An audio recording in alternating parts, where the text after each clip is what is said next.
بدعاء كميل يا رب يا رب يا رب هالشكل ورد. ليش الضعفة تسويها 6 و9 وكذا؟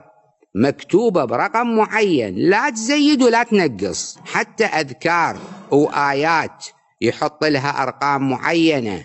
اقرأ هذا الرقم 400 مرة، قول هالشي، لا إله إلا أنت سبحانك إني كنت من الظالمين. هذه بعضهم يقوم لها ولا يقعد، ما يقدر يقعد لو يظل واقف. هاي 400. عمي ليش 400؟ هذه آية مربوطة بيونس عليه السلام.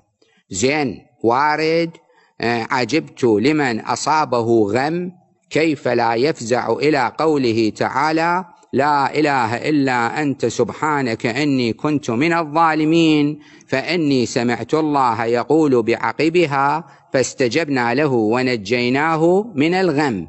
خلي يقولها الإنسان اللي عنده غم.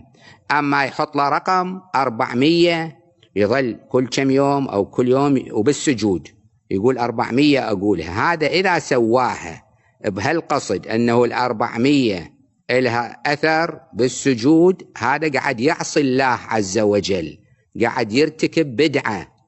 قول هذا الذكر 110 مرات. ليش أقول 110؟ يقول لي أن اسم الإمام أمير المؤمنين عليه السلام، علي صلوات الله عليه، من الحروف نجمعها تصير 110. خوش، هذا اسم الإمام أعظم الأسماء.